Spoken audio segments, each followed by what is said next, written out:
Ecclesiastes. Patuloy na pag-aaral natin ng Ecclesiastes. Atin pong sasariwain ng mga nakaraan nating pag-aaral. Solomon laments the meaningless of what many people pursue and hold dear and live and die for. Sa niya parang napakaraming bagay, wala naman talagang kahulugan. Parang sayang lang. Sayang na pag-ubusan ng panahon at lakas. Akala natin mahalaga, hindi naman pala. Pero sinabi naman niya sa kanyang pag-aaral, that there are also a few things that are nice. For instance, eating, drinking, enjoying one's work, or enjoying the fruit of one's work. At sa patuloy mong pag-aaral ng ating ng Book of Ecclesiastes, and we pray that we will learn many practical things to enjoy our godliness and to enjoy our lives as much as God would allow us to enjoy. Ang pag-aaral natin ngayon pinamagatang, have less work and more friends. Ama naming Diyos, patuloy po kami nagpapamad sa opportunity to worship you. To worship you in many ways and many forms, in many schedules, in many different places. Aming dalangin, Panginoon, sa pagbubulay namin ng iyong salita, kayo po ang siyang maitaas. Turuan niyo nga po kami na maunawaan ang mensahe mo for us today. We know, O God, that you have gathered us because you have a special message for each one of us. So we now lay our hearts bare before you, and we ask you, Lord, clothe us with your wisdom. Clothe us with your knowledge. Let your wisdom prevail. Turuan niyo po kami't payapain ang aming puso at nawa, Panginoon, ang iyong kabutihan makita sa amin habang kami na may natututo sa iyong mga salita. Let your truth prevail. Take over, O God, be our speaker, and may the life that you want us to live be our lifestyle. We praise you. We thank you, Father. We ask you to bless us in Jesus' mighty name.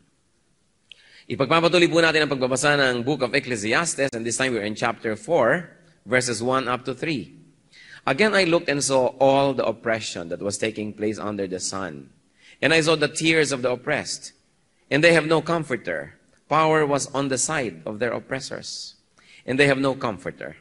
And I declared that the dead who had already died are happier than the living, who are still alive. But better than both is he who has not yet been born, who has not seen the evil that is done under the sun. At nakita natin dito yung pamimighati nitong si Solomon tungkol sa buhay.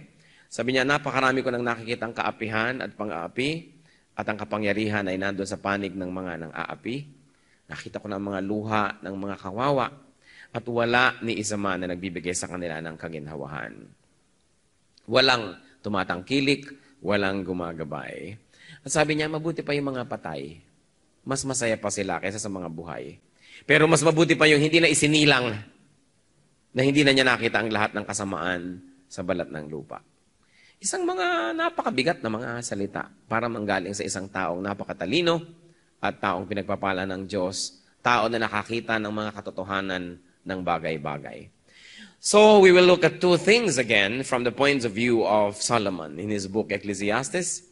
At unang-una natin titingnan, what is meaningless? Or what are meaningless? Sabi niya, what is meaningless? Being alive. Being alive is meaningless. The dead are better off if living means being oppressed without a comforter. Sabi niya, mabuti pa yung patay na.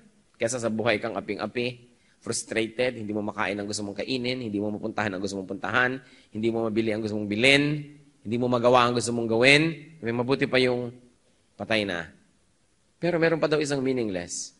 Being born. Yung ipanganak, sabi niya, walang katuturan. Mabuti pang di ka na ipanganak para hindi mo na makita ang mga pighati sa mundong ibabaw. Brothers and sisters, bago kayo magpakamatay o bago kayo magsisi na kayo nabubuhay, you should remember that Ecclesiastes is poetic. That this is poetic language, not to be taken literally. Hindi siya para pakadibdibin at lunukin niyo na buong-buo bawat letra sapagkat ang mga salitang ito are exaggerations to bring home a point. Isang pagmamalabis, parang sinabi mo, naku, bumaha ang luha sa sinihan o kaya umulan ng pera. Hindi naman totoo. Pagmamalabis, para natin bigyan ng diin ang isa nating gustong sabihin. At ano bang sinasabi dyan? Talaga nitong si Solomon, nang sumulat ng Ecclesiastes, dapat ang buhay hindi punong-puno ng oppression. At dapat ang buhay may katuturan, hindi lang para sa mga kapangyarihan, kundi para rin doon sa mga hindi makapangyarihan. What else is meaningless according to Ecclesiastes chapter 4, verse 4? And I saw that all labor and all achievement spring from the man's envy of his neighbor. This too is meaningless, a chasing after the wind. So ano pa daw ang walang katuturan? Work and achievement motivated by envy. Walang kwenta yung nagtatrabaho, nagsisikap, maraming na-achieve, pero ang dahilan lang naman kasi nakikipag-compete sa kapwa-tao. Playing catch up, keeping up, and competing with others. Kumisang kahit nga sa mga churches may mga churches na talagang ginagandahan yung church, hindi na to give glory to God, not to give comfort to the members, kundi para makipag-compete sa church sa kabilang lugar. Mga speaker na ginagalingan ng pag-i-speak, hindi dahil para makapagpakain ng mga tao ng mahusay, kundi para makipag-compete sa kapwa speaker. Mga estudyante, aral lang, hindi para matuto, kundi para maging first honor. Para matalo niya yung second honor at yung third honor. Hindi dahil ang goal ay matuto, mabusog sa kaalaman, kundi para magwagi. Mga nagpapalaki ng bahay, hindi para maging komportable sila, kundi para matalo yung kapitbahay na mas maliit yung bahay. Mga, sabi ni Solomon, isa yan sa mga pinakawalang kwentang bagay na pwede mong gawin. Yung magpakapagod ka, magpakahirap ka, magpunyagi ka. Tas ang goal mo lang pala kasi, para yung inggit mo sa iyong kapwa ay mapagbigyan mo at ikaw yung manalo at siya ang matalo. Sabi niya, it's a chasing after the wind. Para ka naghahabol ng hangin, abutan mo man, hindi mo siya makukuha. At sa Ecclesiastes 4 verses 5 to 6, makakakita pa tayo ng mga meaningless. The fool folds his hands and ruins himself. Better one handful with tranquility than two handfuls with toil and chasing after the wind.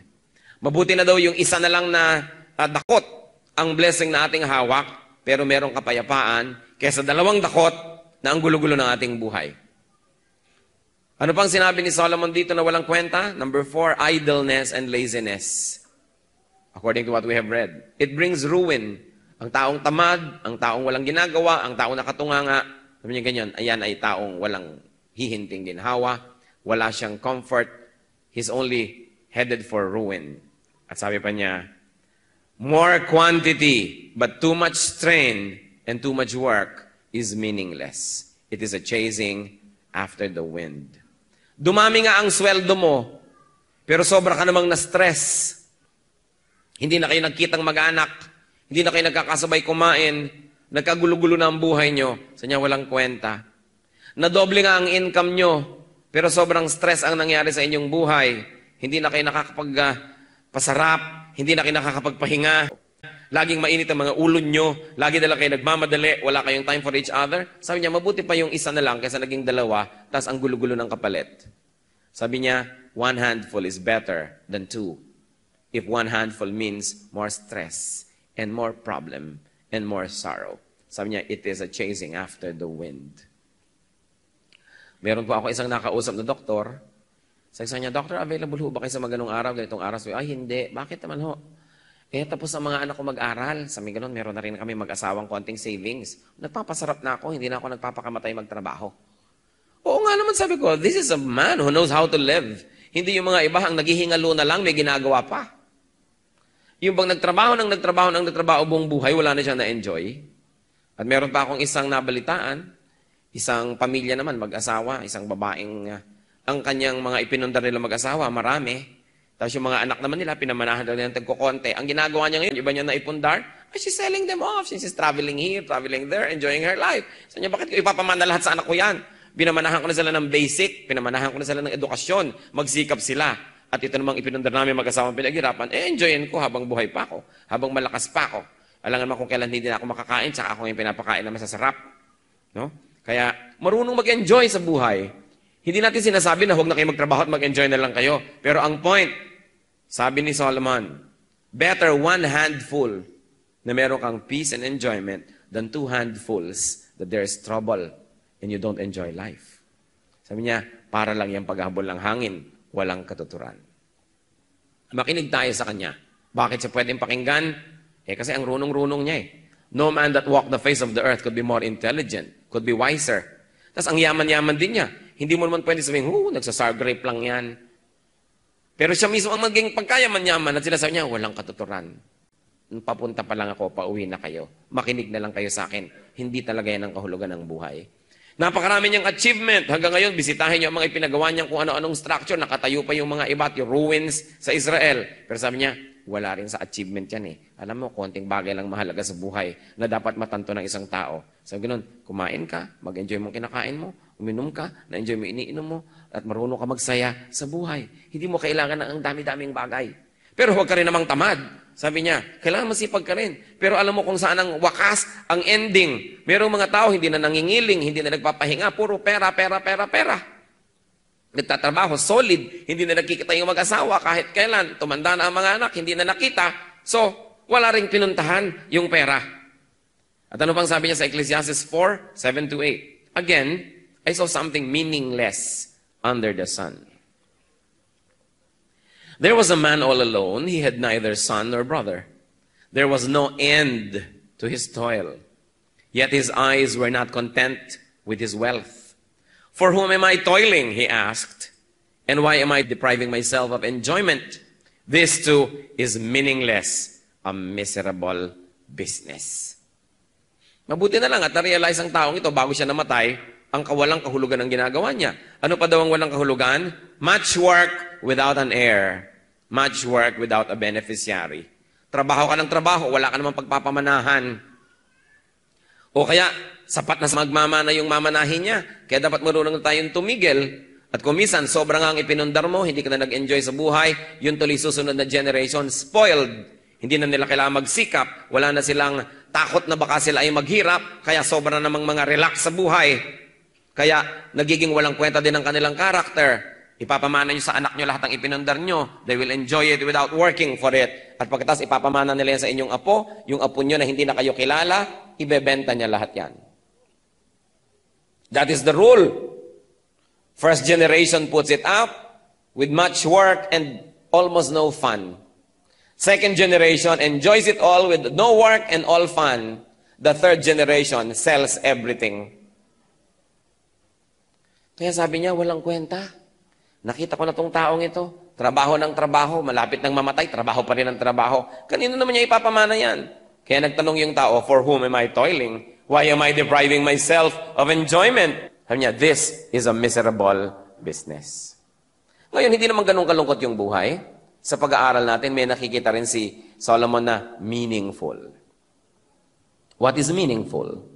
Sa Ecclesiastes 4:6, better one handful with tranquility than two handfuls with toil and chasing after the wind. So, what is meaningful? Less quantity, but with more peace. Less of things, but more of peace. Hindi natin kailangan ng lahat ng bagay na nabibili ng pera. Hindi natin kailangan laging doble-doble ang lahat. Hindi natin kailangan marami. Sabi niya, mas konti pero payapa, tahimik, mas mabuti. Totoo nga naman eh. Yung magkakapatid ka, mas konti o mas walang minamana pag namatay ang magulang, mas tahimik ang libing. Subukan yung maraming mamanahin. Ang gulo. Sa lamay pa lang, nagbabakbakan na. Kaya sabi niya, alam mo, yung less can be more. And in life, many times, more is less. More things, less enjoyment, less peace. Kaya sabi niya, more is less is more. Matuto tayo. Hindi nagtuturo si Solomon ng katamaran, ha? Hindi siya nagtuturo ng mediocrity. Ang sinasabi niya, alam mo dapat kung saan yung tama na. At nang sa gayon, may panahon ka naman na mag-enjoy at sumarap ang iyong buhay at mawala yung panggugulo ng mga bagay na yan at mga kasakiman sa ating buhay. What else is meaningful? Having a friend or more friends. Anong sabi ng Ecclesiastes 4:9-12? Two are better than one, because they have a good return for their work. If one falls down, his friend can help him up. But pity the man who falls, and has no one to help him up.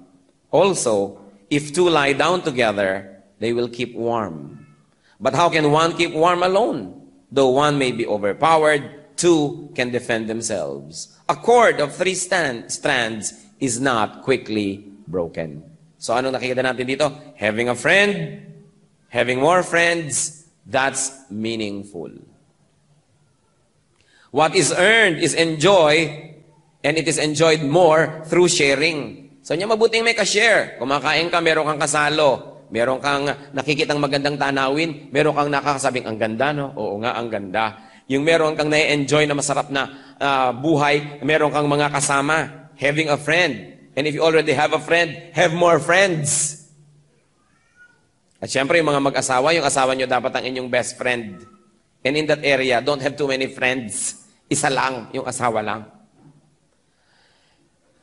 Dahil ang advantage daw ng may mga tao sa ating paligid, yung mga physical na binigay niya, ng mga very day-to-day explanation. In keeping warm, it is better that there's somebody else.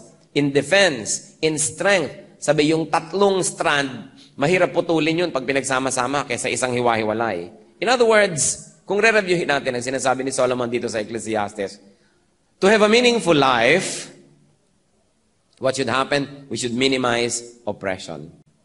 First of all, do not cause oppression. Huwag kayo ang nangaapi.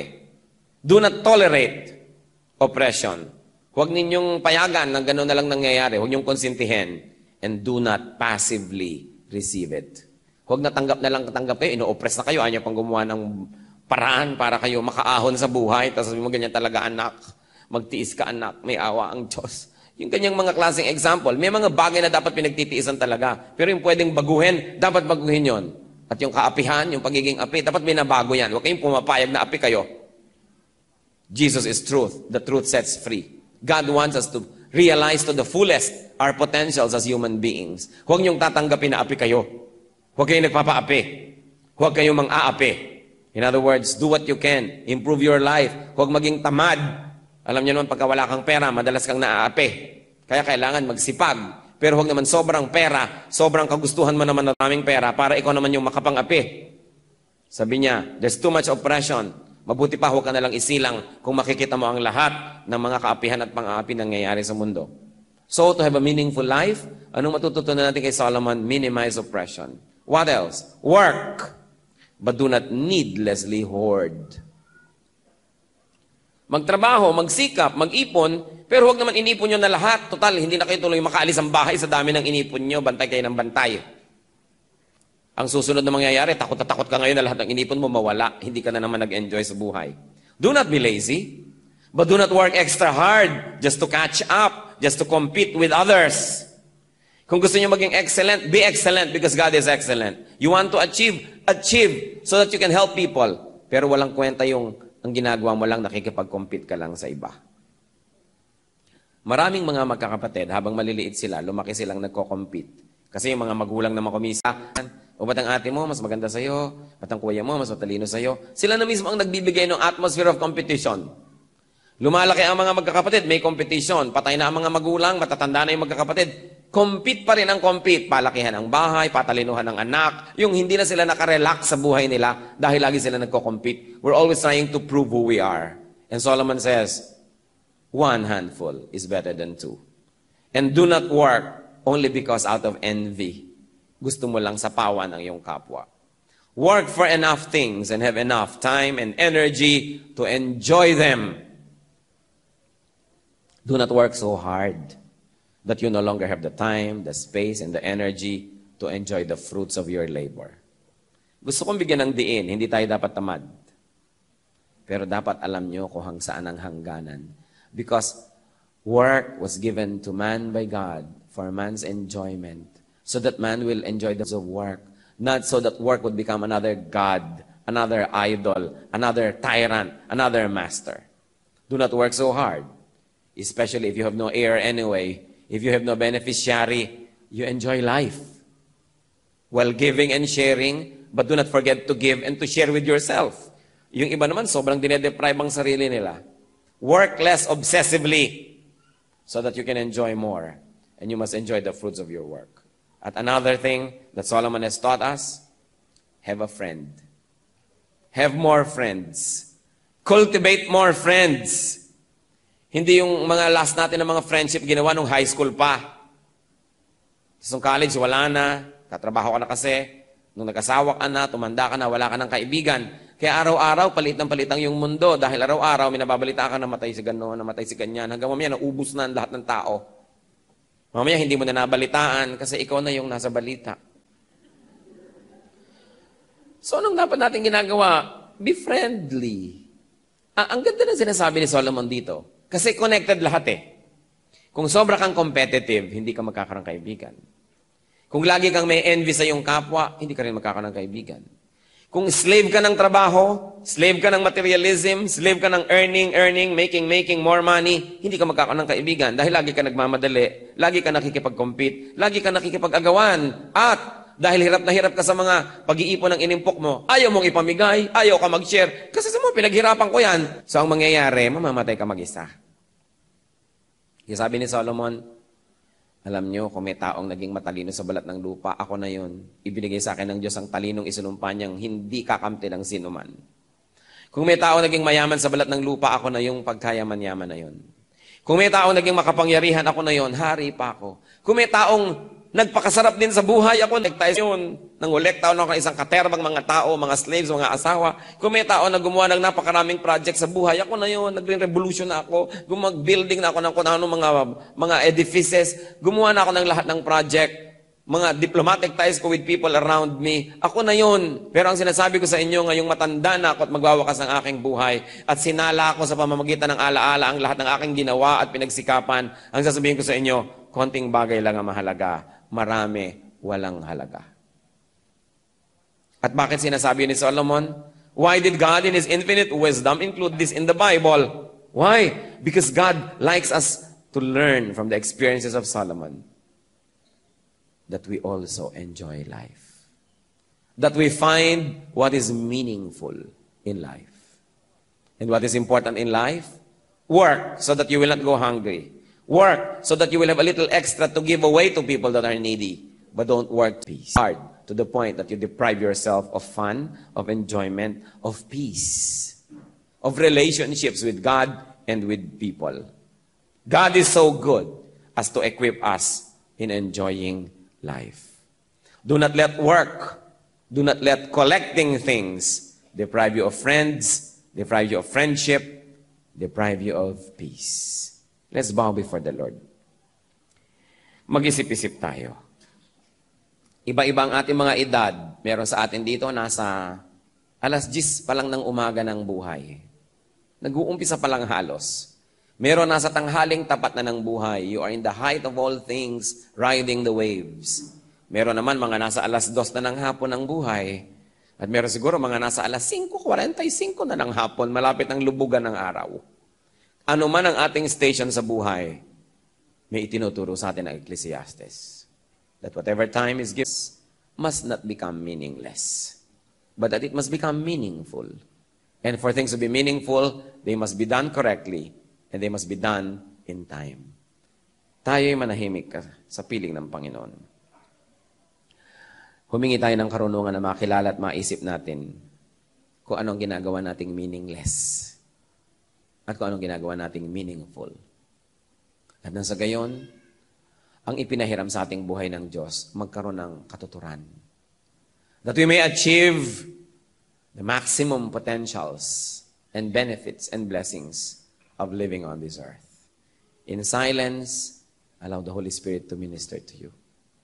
Hingin nating ipakilala sa atin ang mga bagay na hindi mahalaga at ang mga bagay naman na mahalaga. Yun ang bigyan natin ng panahon. Be alone with God.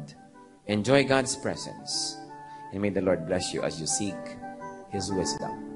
Even just a fraction of the wisdom that He gave to Solomon.